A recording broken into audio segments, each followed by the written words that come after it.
আল্লামা জুন্নুন মিশরি রহমাতুল্লাহ আলাইহি তিনি সফরে বের হলেন।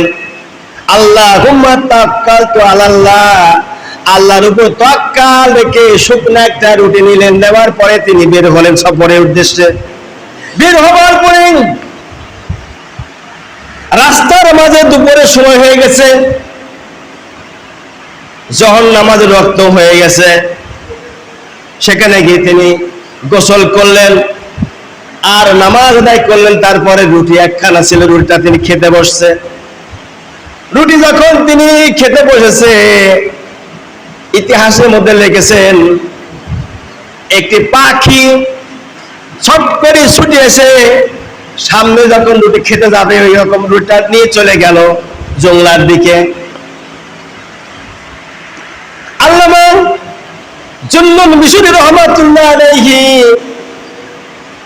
পাখির পিছে পিছে তিনি ছুটলেন যে পাখি কোথায় যে গেল রুটি নিয়ে, কারণটা কি ভিতরে ঢুকলো কেন? পাখি যখন রুটি নিয়ে ভিতরে যায়, আল্লাহর ওলি জুন্নুন মিশরি রহমাতুল্লাহ তিনি পিছে পিছে ছুটেছে।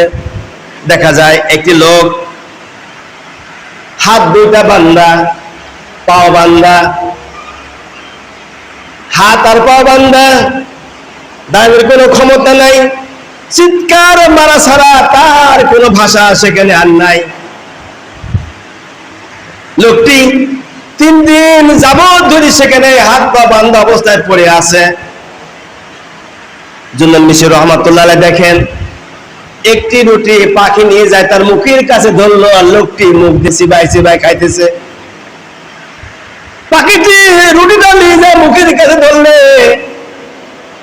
হাত পা বান্ধা লোকটি চিবাই চিবাই খাইতেছে। তারপরে পাখিটি দূরে চলে গেল। যাবার পরে আবার কিছুটা পানি ভিতরে নিয়ে আসলো মুখের মধ্যে করে। ওই পানি উপর থেকে পাখিটা ছেড়ে দিল আর এই রুটির পরে পানি আল্লাহর বান্দা গ্রহণ করেছে। জোরে বলেন সুবহানাল্লাহ। আল্লাহর এই ওলি মাহবুব বান্দা পরক্ষণে তার কাজ গেলেন। খাবার যখন শেষ হয়ে গেল চলে গেলেন। যাবার পরে বলছেন, ও আল্লাহর বান্দা এই অবস্থা কেন? হাতের বান্ধন পার বান্ধন খুলে দিলেন। দেওয়ার পরে বলছে এই অবস্থা কেন, কারণটা কি?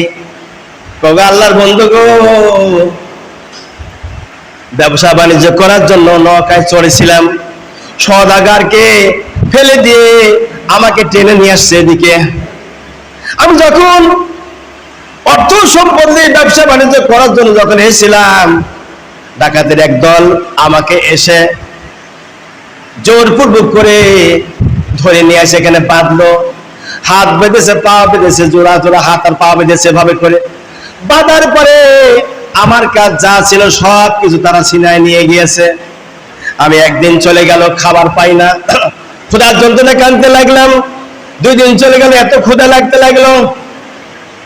আমি বললাম রব্বুল আলামিন, তোমার জমিনে কত শিয়াল কুকুর নাপাক বস্তু যদি খায় বাঁচতে পারে, আমি তোমার মানুষ।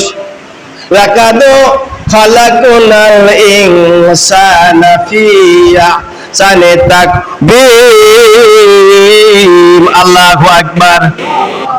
আল্লাহ পাক জানা দিলেন এখানে সূরা 3 এর মধ্যে 30 নম্বর পারায়, আমি মানুষকে অতি সুন্দর করে বানিয়েছি। আল্লাহর ওলি, আল্লাহর বন্ধু গো, আমাকে আল্লাহ যে আল্লাহ এত সুন্দর করে বানিয়েছে, আল্লাহর কাছে পিছে জমা রব্বুল আলামিন এত সুন্দর করে যদি আমাকে বানায়া থাকো, আশরাফুল মাখলুকাত আমাকে করে বানিয়েছো, আর আজকে আমি না খেয়ে মারা যাই, তুমি কি একবার দেখো না আল্লাহ?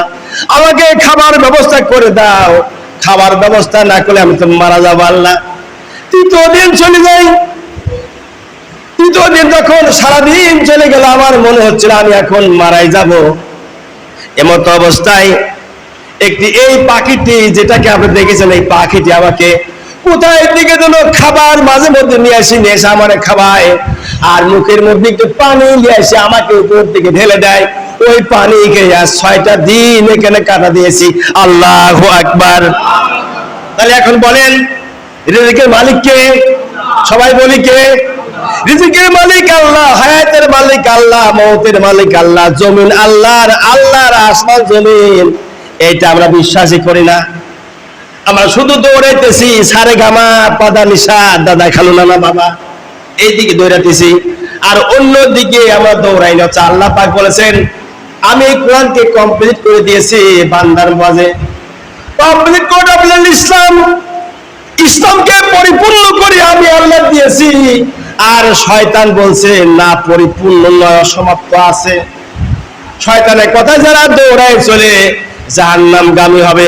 ওই কিয়ামতের দিন আর দুনিয়ায় ফিরে আসার যত চেষ্টা করুক ফিরে আসতে পারবে না।